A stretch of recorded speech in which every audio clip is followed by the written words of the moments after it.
तुपे साहेब बोला. अध्यक्ष महोदय, पुण्यातल्या सदस्यांना बोलू दे ना. अध्यक्ष महोदय, पुण्यातल्या सदस्यांना बोलू दे. अध्यक्ष महोदय, पुण्यावरून उपमुख्यमंत्री साहेब सकारात्मक असं उत्तर देत आहेत, पण काही गोष्टींकडे मी आपल्या माध्यमातून फडणवीस साहेबांचं लक्ष वेधू इच्छितो. पुण्यामध्ये 34 गावांचा समाविष्ट झालेला आहे.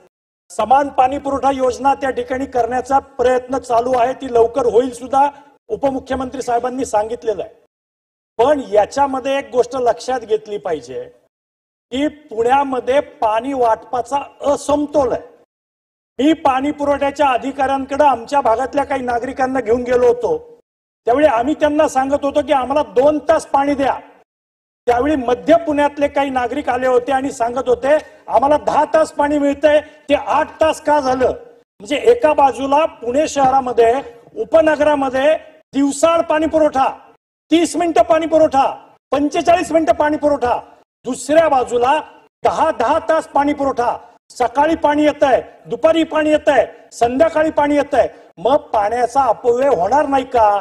त्यामुळं मला असा आपल्या माध्यमातून पहिला प्रश्न विचारायचा आहे की या संदर्भात पुणे महानगरपालिकेला सूचना देऊन संपूर्ण शहराला समान जर आपण टॅक्स घेतो, पाणी पुरवठ्याचा टॅक्स समान आहे, तर सगळ्यांना 2 तास किंवा 4 तास असं समान पाणी उपनगर आणि शहराच्या मध्यभागाला देणार का, हा पहिला प्रश्न. दुसरा प्रश्न असा आहे की पुण्याची वाढ प्रचंड वेगाने होतीये. नवीन पीएमआरडीचा भाग आलाय, नवीन गावं आलेली आहेत. यावेळी पुणे महानगरपालिका संबंधित विकासकाकडून, बिल्डरकडून, डेव्हलपरकडून एक अंडरटेकिंग घेतं की या कामाचं झाल्यानंतर यांना जोपर्यंत महानगरपालिका पाणी पुरवणार नाही तोपर्यंत मी स्वतः पाणी पुरवेल. परंतु एकदा बिल्डिंग बांधून झाली, फ्लॅट धारकांना फ्लॅट हस्तांतरित केले की तो हात वर करतो आणि ते सगळेच्या सगळे नागरिक हतबल होतात आणि मग टँकरही तिथे मिळत नाहीत. आता टँकरला पैसे द्यायला नागरिक तयार आहेत, पण टँकरनी पाणी मिळत नाही.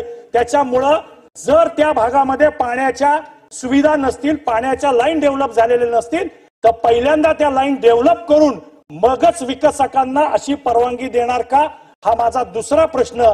आणि तिसरा प्रश्न असा आहे की या पाणी पुरवठ्याच्या बाबतीत अनेकदा महानगरपालिकेला राज्य सरकारच्या विविध जे विभाग आहेत त्यांच्या माध्यमातून पाईप त्यांच्या जमिनीतून टाकायला लागते.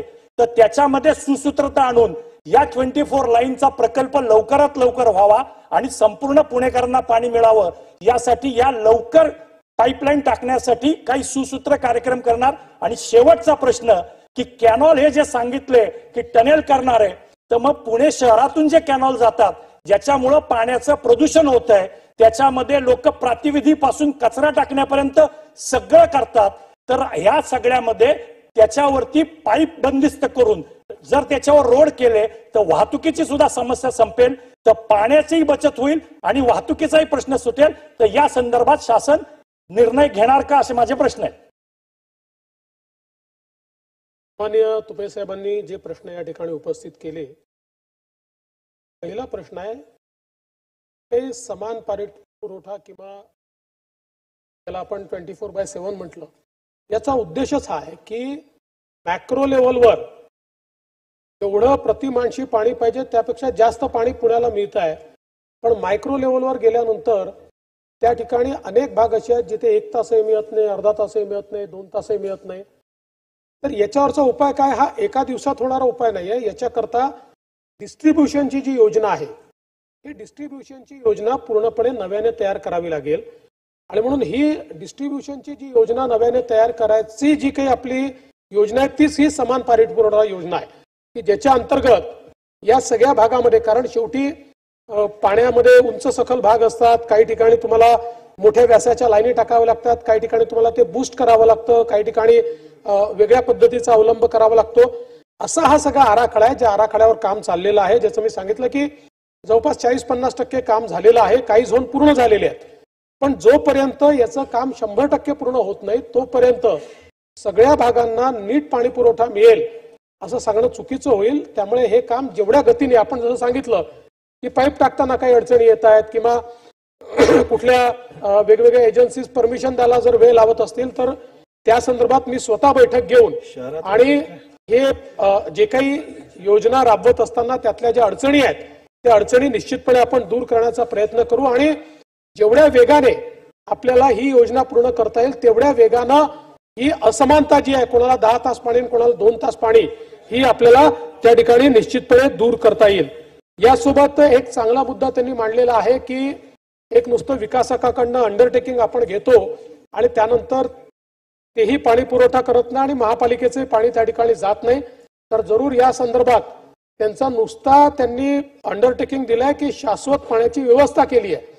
या संदर्भातली जी काही खात्री आहे ती खात्री करून घेण्याच्या संदर्भातल्या सूचना या निश्चितपणे मला असं वाटतं त्या ठिकाणी देण्यात येतील.